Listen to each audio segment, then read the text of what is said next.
Good morning, everyone. This is Divya from the Department of Computer Science. Today's our topic is project planning process. Project planning process. Project planning process comprises of several activities which are essential for carried out a project systematically. ఈ software planning process ఆ నేమ్లోనే ఉంది చూడండి. ఒక సాఫ్ట్వేర్ని plan చేసుకోవాలి అంటే కనుక ఆ ప్రాసెస్ ఎలా ఉంటుంది అనే దాన్ని మనం ఏమంటామంటే సాఫ్ట్వేర్ ప్లానింగ్ ప్రాసెస్. ఈ సాఫ్ట్వేర్ ప్లానింగ్ ప్రాసెస్ అనేది consist of several activities. Number of activities ఉంటాయి ఇందులో. ఇవన్నీ కూడా ఎందుకు అంటే very important for carried out A project systematically. ఒక ప్రాజెక్ట్ అనేది సిస్టమేటిక్గా జరగాలి అంటే కనుక ఈ యాక్టివిటీస్ అన్నీ కూడా ఉండాలి. ఆ యాక్టివిటీస్ ఏంటి అంటే software planning process consist of series of activities. First one is identification of project requirements. Second one is identification of cost estimates. Third one is identification of risks. Fourth one is identification of critical success factor. Fifth one is preparation of project charter. Sixth one is preparation of project plan. And seventh one is commencement of the project. ఈ ఏవైతే 7 activities ఉన్నాయో ఈ 7 యాక్టివిటీస్ని మనం ఒక సిస్టమేటిక్గా కనుక మనం follow అయినట్టయితే కనుక మన ప్రాజెక్ట్ అనేది సక్సెస్ఫుల్గా కంప్లీట్ చేయగలుగుతాం అన్నమాట. అందుకే ఏం చెప్తున్నాడంటే సాఫ్ట్వేర్ ప్లానింగ్. మనం సాఫ్ట్వేర్ని ప్లాన్ చేసుకోవాలి అంటే కనుక ఆ ప్లానింగ్ ప్రాసెస్లో ఉండే యాక్టివిటీస్ ఎన్ని ఉన్నాయి? 7 యాక్టివిటీస్ ఉన్నాయి. ఒక ప్రాజెక్ట్ని మీరు ప్లాన్ చేసుకోవాలి అంటే కనుక ఆ ప్లానింగ్ ప్రాసెస్లో మీరు ఎన్ని యాక్టివిటీస్ని ఫాలో అవ్వాలి? ఈ 7 యాక్టివిటీస్ ఉంటాయి. ఈ 7 యాక్టివిటీస్ని కూడా మీరు సిస్టమేటిక్గా చేయడం ద్వారా మీరు ఏం చేస్తారంటే ఒక ప్రాజెక్ట్ని సక్సెస్ఫుల్గా ప్లాన్ చేసుకోగలుగుతారు. ఆ యాక్టివిటీస్ ఏంటి? First activity, this is the diagram for project planning process. Identification of project requirements, cost, risk, success factor, project charter, project plan and commencement of the project. Next one is project planning process. First activity is identification of project requirements. Identification of project requirements. Before starting a project, it is essential to identify the project requirements. మనం ఏ project start చేయాలి అన్నా కానీ మనకి ఏం తెలియాలి అంటే requirements అనేవి తెలియాలి. రిక్వైర్మెంట్స్ లేకుండా ప్రాజెక్ట్ ఎలా స్టార్ట్ చేస్తాం? మనం ఏవో రిక్వైర్మెంట్స్ ఉంటేనే ఆ రిక్వైర్మెంట్స్ని బేస్ చేసుకొని మనం ప్రాజెక్ట్ స్టార్ట్ చేయగలుగుతాం. అలాగే before starting A project it is essential to identify the project requirements. ఒక ప్రాజెక్ట్ని మనం స్టార్ట్ చేయడానికి ఏమేమి రిక్వైర్మెంట్స్ ఉన్నాయి ఆ ప్రాజెక్ట్లో అనేది కంపల్సరీ మనం ఫస్ట్ తెలుసుకోవాల్సిన విషయం. It helps in performing activities in a systematic manner. ఆ ప్రాజెక్ట్ రిక్వైర్మెంట్స్ అనేది మనకి క్లారిటీ ఉన్నట్టయితే కనుక ఆ ప్రాజెక్ట్ రిక్వైర్మెంట్స్ వల్ల మనకి ఏం జరుగుతుంది అంటే ఒక ప్రాజెక్ట్ అనేది సిస్టమాటిక్ మేనర్లో కంప్లీట్ చేసుకోవడానికి మనకి ఛాన్సెస్ అనేవి ఉంటాయి అన్నమాట. These requirements consist of project scope, data and functionality required for developing A software. ఈ రిక్వైర్మెంట్స్లో ఏమేమి ఉంటాయి అంటే ప్రాజెక్ట్ స్కోప్, ఏ డేటా యూజ్ చేసుకోవాలి, ప్రాజెక్ట్ ఫంక్షనాలిటీ అనేది ఎలా ఉండాలి, ఇవన్నీ కూడా రిక్వైర్మెంట్స్లోకే వస్తాయి. ప్రాజెక్ట్ స్కోప్ అంటే ఏంటి అంటే బౌండరీ మాట. కొన్ని బౌండరీస్ ఉంటాయి కదా, నాకు ఇంతవరకు చాలు, నాకు ఇలాగే కావాలి అంటారు కదా, దాన్ని ఏమంటామంటే స్కోప్ అంటామన్నమాట. Project scope. నెక్స్ట్ వచ్చి ఫంక్షనాలిటీ అంటే కనుక మనం ఏదైతే ప్రాజెక్ట్ని డెవలప్ చేస్తున్నామో ఆ ప్రాజెక్ట్ అనేది ఏ ఫంక్షన్స్ని పెర్ఫామ్ చేయాలి, ఏ యాక్షన్స్ని పెర్ఫామ్ చేయాలి, ఇవన్నీ కూడా ఎందులోకి వస్తాయి అంటే రిక్వైర్మెంట్స్లోకి వస్తాయి. Next roles of the project management and team members. ఎవరెవరు ఏ రోల్స్ ప్లే చేస్తున్నారు అనేది కూడా మనం ఇక్కడే ఐడెంటిఫై చేసుకోవాలన్నమాట. ప్రాజెక్ట్ మేనేజ్మెంట్ ఏం చేస్తుంది, టీంలో ఉన్న మెంబర్స్ ఒక్కొక్కరు ఏ వర్క్ చేస్తున్నారు, ఒకరు డెవలప్ చేస్తారు, ఒకరు టెస్ట్ చేస్తారు, ఒకళ్ళు ఏమో డిజైన్ చేసుకుంటారు. ఇలా ఒక్కొక్కరికి ఒక్కొక్క వర్క్ అనేది అసైన్ చేయడం జరుగుతుంది అన్నమాట. వీటన్నిటిని కూడా ఏమంటాము అంటే రిక్వైర్మెంట్స్ ఆఫ్ ద ప్రాజెక్ట్ అని అంటాం. వీళ్ళందరూ ఉంటేనే మనం ఏం చేయగలుగుతాం, ఒక ప్రాజెక్ట్ని స్టార్ట్ చేయగలుగుతాం, కంప్లీట్ చేయగలుగుతాం. కాబట్టి ఇవన్నీ కూడా రిక్వైర్మెంట్స్లోకే వస్తాయి. ఫస్ట్ ఏంటి అంటే ఒక సాఫ్ట్వేర్ని నువ్వు ప్లాన్ చేసుకోవాలి అనుకుంటే కనుక ఫస్ట్ నువ్వేం చేసుకోవాలి అంటే ఆ ప్రాజెక్ట్కి ఏమేం కావాలి, రిక్వైర్మెంట్స్ ఏంటి అనేది ఫస్ట్ ఆఫ్ ఆల్ నువ్వు తెలుసుకోవాలి. ఫస్ట్ మనం ఒక చికెన్ కర్రీయో మటన్ కర్రీయో ప్రిపేర్ చేసుకుంటున్నాం అనుకోండి, దానికి ఆ కర్రీ ప్రిపరేషన్కి ఏమేమి ఇంగ్రీడియంట్స్ కావాలో మనం ఫస్ట్ ప్రిపేర్ చేసుకొని ఉంచుకుంటాం, అవునా కదా.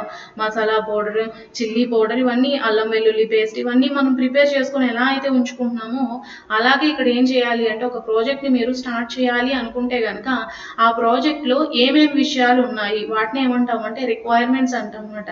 ఏ ఏ విషయాల మీద ఆ ప్రాజెక్ట్ అనేది వర్క్ చేయాలి అనుకుంటున్నారో దాన్ని ఏమంటాము రిక్వైర్మెంట్స్ అంటాం. ఆ రిక్వైర్మెంట్స్ అన్నిటిని కూడా మీరు ఫస్ట్ ఏం చేయాలి అంటే ఐడెంటిఫై చేసుకోవాలి. ఏం చేయాలి? ఐడెంటిఫై చేసుకోవాలి. నెక్స్ట్ వచ్చి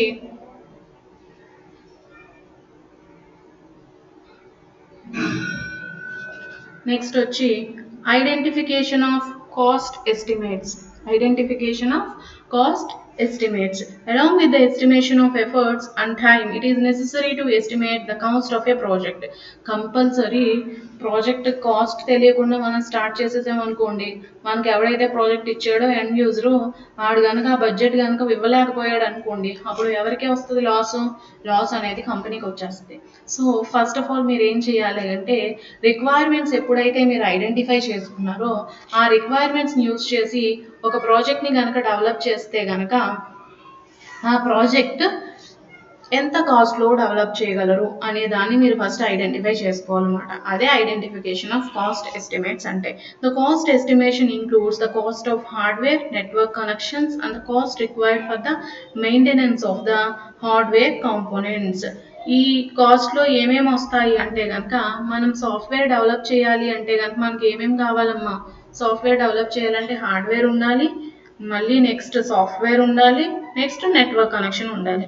వీటన్నిటికీ కూడా హార్డ్వేర్ కాంపోనెంట్స్ మెయింటైన్ చేయాలి అంటే కనుక మనకి ఏముండాలి?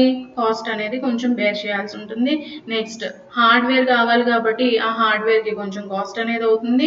నెక్స్ట్ వచ్చేటప్పటికి మెయింటెనెన్స్, ఆ హార్డ్వేర్ కాంపోనెంట్స్ని మనం మెయింటైన్ చేయాలి అంటే కనుక దానికి కొంచెం కాస్ట్ అనేది అవుతుంది అన్నమాట. వీటన్నిటిని మనం దృష్టిలో పెట్టుకోవాలి. వీటితో పాటు cost is estimated for the individuals involved in the project. ఒక ప్రాజెక్ట్ మనం డెవలప్ చేసేస్తున్నాము అంటే కనుక ఆ ప్రాజెక్ట్లో నెంబర్ ఆఫ్ పర్సనాలిటీస్ అనే వాళ్ళు ఇన్వాల్వ్ అవుతారు. అంటే ఏంటి అంటే డెవలపర్స్, ప్రాజెక్ట్ డెవలపర్స్ అంటాం వీళ్ళని. డెవలపర్స్, డిజైనర్స్, టెస్టర్స్, వీళ్ళందరికీ కూడా శాలరీస్ అనేవి ఇవ్వాలి, అవునా కదా. వీటిని కూడా కన్సిడర్ చేసుకోవాలి. ఎందుకంటే వాళ్ళు చేయడం బట్టే కదా ప్రాజెక్ట్ కంప్లీట్ అవుతుంది. సో వాళ్ళకి శాలరీస్ ఇవ్వాలి కాబట్టి ఈ ప్రాజెక్ట్ గురించే వాళ్ళు వర్క్ చేస్తున్నారు కాబట్టి ఈ పర్టికులర్ ప్రాజెక్ట్లో వాళ్ళ శాలరీస్ కూడా ఇంక్లూడ్ చేసుకోవాలన్నమాట. ఇంక్లూడ్ చేసుకొని టోటల్గా కాస్ట్ ఎంత అవుతుంది అనేది ఫస్ట్ తెలుసుకోవాలి. Next identification of risk. Identification of risk.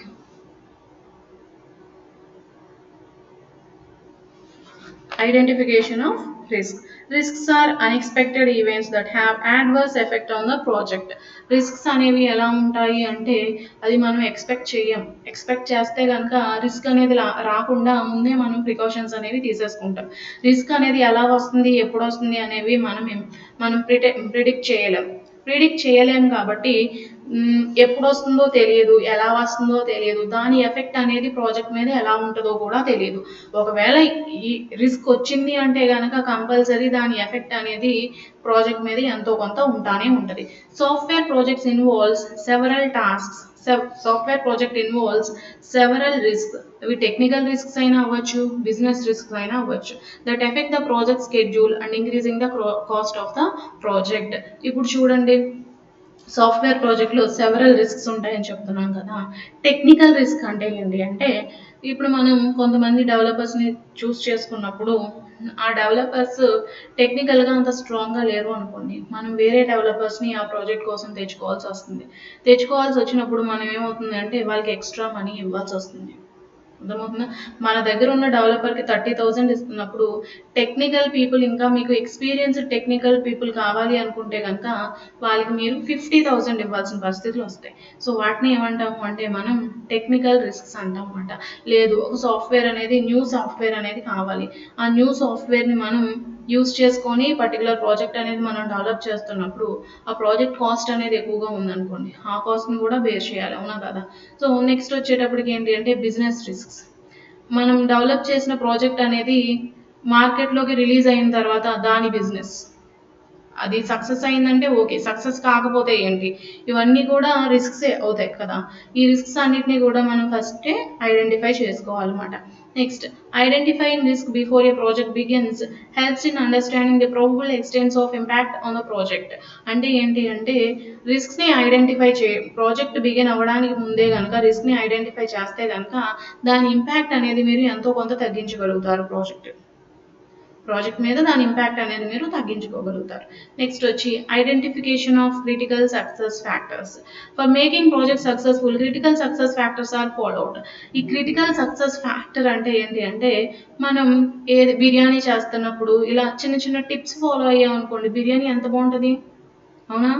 Biryani ఇప్పుడు బాస్మతి ఫ్లేవర్ ఉన్న లిక్విడ్ వస్తుంది, ఆ లిక్విడ్ కనుక మనం బిర్యానీలో వేసామనుకోండి, బిర్యానీ ఫ్లేవర్ ఏమవుతుంది, బాగా పెరుగుతుంది, అది హోటల్ టేస్ట్ వచ్చేస్తుంది మనం ఇంట్లో చేసుకున్నా కానీ. అలాగే ఒక ప్రాజెక్ట్ అనేది మీరు సక్సెస్ఫుల్గా డెవలప్ చేసేసినప్పటికీ కూడా అది ఏం జరగాలి అంటే యూజర్ మన ప్రాజెక్ట్ని చూసి అట్రాక్ట్ అవ్వాలి.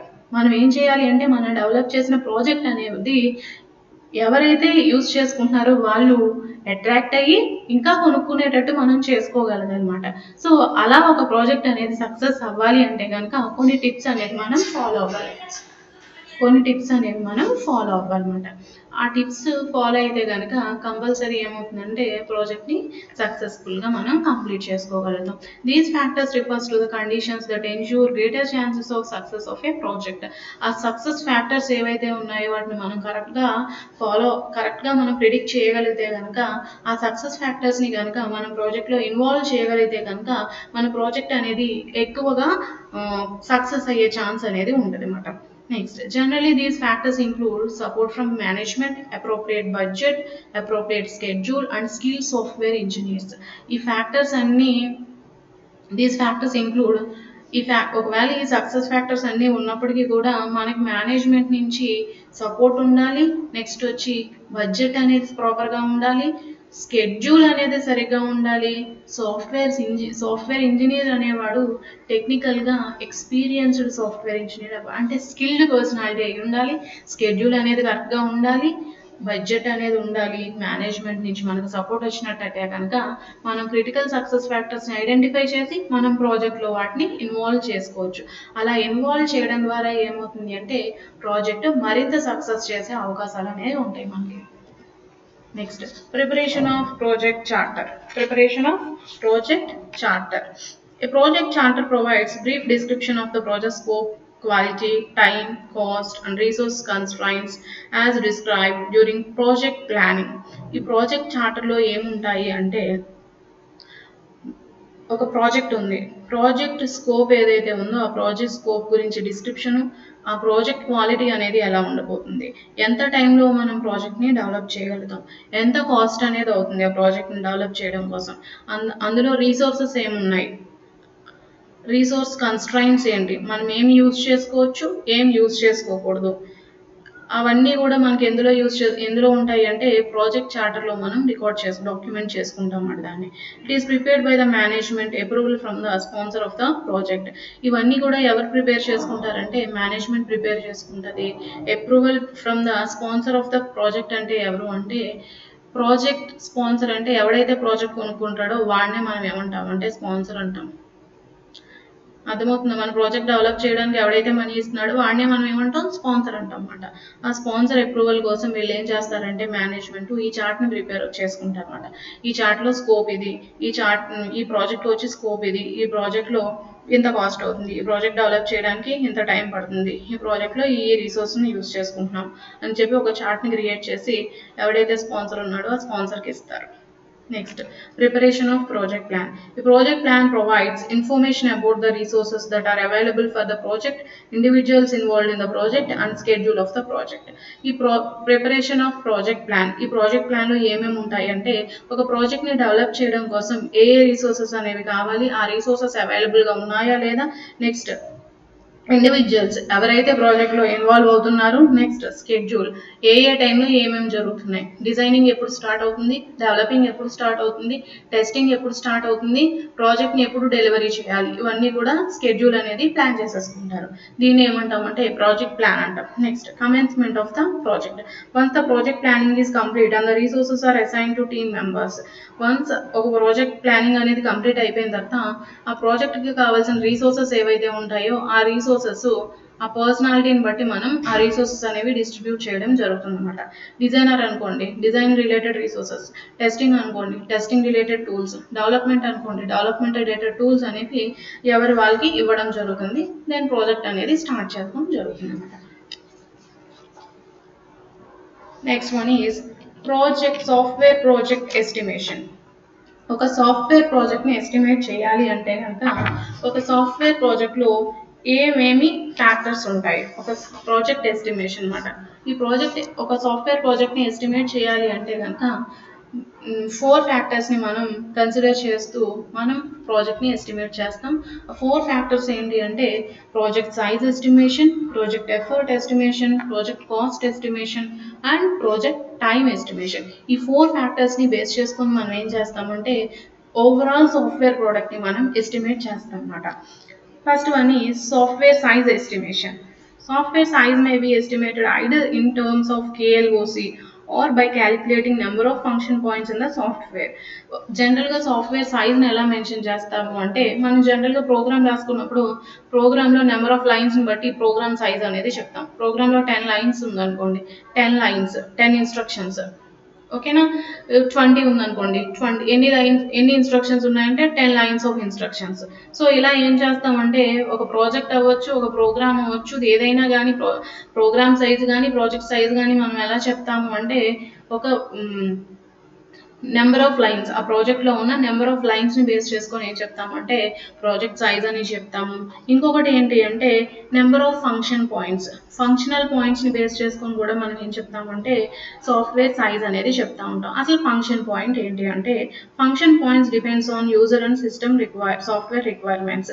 Function points can be determined by number of inputs A project taken and number of outputs A project produced.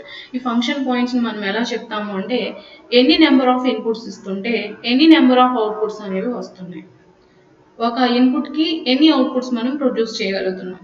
దీన్ని బేస్ చేసుకొని మనం ఏం క్యాలిక్యులేట్ చేసుకుంటాం అంటే ఫంక్షనల్ పాయింట్స్ని క్యాలిక్యులేట్ చేసుకుంటాం అన్నమాట. ఎన్ని ఇన్పుట్స్కి ఎన్ని అవుట్పుట్స్, దాన్ని ఏమంటామంటే ఫంక్షనల్ పాయింట్స్ అని అంటాం. Functional points are one of the most widely used measures in software size. ఈ సాఫ్ట్వేర్ సైజింగ్ అనేది మెజర్ చేయడానికి ఫంక్షనల్ పాయింట్స్నే సాఫ్ట్వేర్ ఇండస్ట్రీ అంతా కూడా యూజ్ చేసుకుంటారు. ఈ ఫంక్షనల్ పాయింట్స్ని బేస్ చేసుకొని సాఫ్ట్వేర్ ఇండస్ట్రీలో ఏం చేస్తారు అంటే సాఫ్ట్వేర్ సైజ్ని క్యాలిక్యులేట్ చేయడం అనేది జరుగుతుంది అనమాట. In function points the system functionality in terms of functions it implements the number of inputs and number of outputs etcetera. Functional పాయింట్స్లో ఏం చెప్తాము అంటే ఒక number of inputs number of outputs ఇస్తుందంటే కనుక అక్కడ ఫంక్షన్స్ ఎన్ని ఫంక్షన్స్ పెర్ఫామ్ అవుతున్నాయి, ఒక్కొక్క ఫంక్షన్ ఎన్ని అవుట్పుట్స్ ఇస్తుంది, దీన్ని బేస్ చేసుకొని ఏం చేస్తామంటే ఫంక్షన్ పాయింట్స్ని మనం డిటర్మైన్ చేసుకుంటాం అన్నమాట. Next one is effort estimation. The managers estimate efforts in terms of requirements and man power required to produce the software. Manager ఎవడైతే ఉంటాడో సాఫ్ట్వేర్ మేనేజరు వాడు ఏం చేస్తాడు అంటే ఎఫర్ట్ని ఎస్టిమేట్ చేస్తాడు అనమాట. దేన్ని బేస్ చేసుకొని ఎఫర్ట్ని ఎస్టిమేట్ చేస్తాడు అంటే కనుక ప్రాజెక్ట్ రిక్వైర్మెంట్స్ని బేస్ చేసుకొని ఆ రిక్వైర్మెంట్స్ని బేస్ చేసుకొని ఎంతమంది అవసరం అవుతున్నారో ఆ ప్రాజెక్ట్ డెవలప్ చేయడానికి అనే దాన్ని బేస్ చేసుకొని ఏం చేస్తారు అంటే ఎఫర్ట్ని ఎస్టిమేట్ చేయడం జరుగుతుంది. For estimating effort software size should be known. మనం ఎఫర్ట్ని ఎస్టిమేట్ చేయాలి అంటే కనుక కంపల్సరీ మనకి ఏం తెలియాలి అంటే సైజ్ అనేది తెలియాలి. ఈ సైజ్ని మనం ఎలా క్యాలిక్యులేట్ చేసుకుంటున్నాం, either using functional points or using KLOC. Next, software size can be converted into efforts by using some standard formulas. ఈ సాఫ్ట్వేర్ సైజ్ని డైరెక్ట్గా ఏం చేస్తారంటే ఎఫర్ట్ కింద కన్వర్ట్ చేసేస్తారు. దానికి కొన్ని ఫార్ములాస్ ఉంటాయి, అవి మనం తర్వాత క్లాసెస్లో నేర్చుకుంటాం ఫార్ములాస్ ఏంటి అనేది. This effort can be derived by either experienced manager or size of the software. Experienced manager కనుక ఉన్నట్టయితే కనుక సైజ్ని ఆటోమేటిక్గా తను ఎక్స్పీరియన్స్డ్ కాబట్టి ఆ ఎఫర్ట్ ఎంత అవుతుంది అనేది ఆయనకు ఆటోమేటిక్గా ఒక ఐడియా అనేది ఉంటుందన్నమాట. లేదు అంటే కనుక based on size we can measure the estimation of the project. Next one is time estimation. Once size and efforts are estimated, the time required to produce the software can be estimated easily. Once మనం సైజ్ని ఎఫర్ట్ని కనుక estimate చేసేసినట్టయితే కనుక ఆ time ఎంత తీసుకుంటుంది ఒక software అనేది complete అవ్వడానికి అనేది మనం ఈజీగా ఎస్టిమేట్ చేసేయచ్చు. Generally the software tasks are divided into smaller tasks. The tasks are scheduled on day to day basis or in months. జనరల్గా సాఫ్ట్వేర్ అనేది మనం ఏం చేస్తామంటే డివైడ్ చేసేసుకుంటాం. ఎందుకు అంటే తొందరగా కంప్లీట్ చేసుకోవడం కోసం. ఒకటే వర్క్ మొత్తం వర్క్ ఒకళ్ళు చేయడానికి ఆ వర్క్ని డివైడ్ చేసి ఒక 10 మెంబర్స్ చేయడానికి చాలా డిఫరెన్స్ ఉంటుంది. కాబట్టి ఇక్కడ సాఫ్ట్వేర్ ఇండస్ట్రీ అంతా ఏం ఫాలో అవుతుంది అంటే కనుక ఒక టాస్క్ని నెంబర్ ఆఫ్ మాడ్యూల్స్ కింద డివైడ్ చేసేసుకొని ఒక్కొక్క మాడ్యూల్ని డిజైన్ చేసుకుంటుంది. సో ఇక్కడ ఏం చేస్తుంది అంటే ఒక టాస్క్ పెర్ఫామ్ చేయడానికి ఎన్ని మంత్స్ పడుతున్నాయి లేదు ఎన్ని డేస్ పడుతున్నాయి అనే బేసిస్ మీద టైం అనేది ఎస్టిమేట్ చేయడం జరుగుతుంది అనమాట. The sum of time requires to complete all tasks in hours or days is the total time invested to complete the project. Overall each and every టాస్క్ని కూడా మనం మెజర్ చేసుకుంటుంటాయి. ఒక టాస్క్ కంప్లీట్ అవ్వడానికి ఎంత టైం పడుతుంది, ఒక టాస్క్ కంప్లీట్ చేయడం కోసం మనకి ఒక 6 days పట్టింది అనుకోండి. అలా ఒక ప్రాజెక్ట్ని ఒక 6 టాస్క్స్ కింద కనుక డివైడ్ చేస్తే కనుక 6 into 6 ఎంత పడుతుంది? 36 డేస్లో ఏం చేస్తున్నారు అంటే ఈ ప్రాజెక్ట్ని కంప్లీట్ చేయగలుగుతున్నారు. అలా ఏం చేస్తారు అంటే ఓవరాల్గా టైంని ఎస్టిమేట్ చేసుకోవడం జరుగుతుందన్నమాట. నెక్స్ట్ వచ్చి cost estimation. This might be considered as most difficult one among all above. ఎందుకు దీన్ని మోస్ట్ డిఫికల్ట్ వన్ అంటున్నారు అంటే ఈ కాస్ట్ అనేది చాలా ఇంపార్టెంట్ ఫ్యాక్టర్ అండి. మనం ఏది డెవలప్ చేసినా కానీ అది బాగా కాస్ట్ ఎక్కువగా ఉందనుకోండి, రిచ్ పీపుల్ కొనుక్కోగలుగుతారు ఆ ప్రాజెక్ట్ని. అర్థమవుతుందా? అంతేగాని అది మిడిల్ క్లాస్ వాళ్ళు లో లెవెల్ వాళ్ళు కొనుక్కోలేరు ఆ ప్రాజెక్ట్ని. అదే మనం చీప్గా మనం కనుక ప్రాజెక్ట్ని డెవలప్ చేసేసాం తక్కువ కాస్ట్కి అనుకుంటే కనుక ఇక్కడ ఏం జరుగుతుంది అంటే క్వాలిటీ అనేది చాలా తగ్గిపోతుంది. ఎందుకు అంటే తక్కువ కాస్ట్లో మనం ఎప్పుడైతే ప్రాజెక్ట్ని డెవలప్ చేసేసామో కాస్ట్ అనేది తగ్గిపోతుంది. ఆ క్వాలిటీ తక్కువగా ఉన్న ప్రాజెక్ట్ని చాలామంది యూజ్ చేసుకోవడానికి అంత ఇష్టపడనమాట. ఎప్పుడు కూడా మనం డెవలప్ చేసే ప్రాజెక్ట్ ఎలా ఉండాలి అంటే బ్యాలెన్సింగ్గా ఉండాలి, ఎవరైనా కానీ కొనుక్కునేటట్టు ఉండాలి, బేర్ చేసేటట్టు ఉండాలన్నమాట. సో అందుకే ఏంటి అంటే మనం ఏదో ఉంది కదా అని చెప్పి ఓవర్కే ఖర్చు పెట్టేసుకుంటే కుదరదు. ఎందుకు అంటే ఇది కొనుక్కునేటప్పుడు మనకి ఆ కాస్ట్ వచ్చేటట్టు ఉండాలన్నమాట. ఇప్పుడు ప్రాజెక్ట్ డెవలప్ చేసేసాం, మనం ఏవేవో ఐడెంటిఫై ఇప్పుడు క్రిటికల్ సక్సెస్ ఫ్యాక్టర్సే ఉన్నాయి. మనం మంచి సక్సెస్ ఫ్యాక్టర్స్ మనం ఫైండ్ అవుట్ చేసుకున్నాం. సక్సెస్ ఫ్యాక్టర్స్ అన్నీ కూడా ప్రాజెక్ట్లో ఇన్వాల్వ్ చేసుకున్నాం అనుకోండి, కాస్ట్ ఎక్కువైపోయింది అనుకోండి, ప్రాజెక్ట్ కొనుక్కునేవాడు ఎవడో ఉండడు. అప్పుడు లాస్ ఎవరికి? కంపెనీకే లాస్ వస్తుంది. సో అలాంటివన్నీ కూడా మనం ఏం చేసుకోవాలి అంటే మైండ్లో పెట్టుకొని ఒక ప్రాజెక్ట్ని డెవలప్ చేయాలి. కాస్ట్ ఎప్పుడు కూడా బ్యాలెన్సింగ్గా మీడియంగా ఉండేటట్టు చూసుకుంటూ ఉండాలన్నమాట.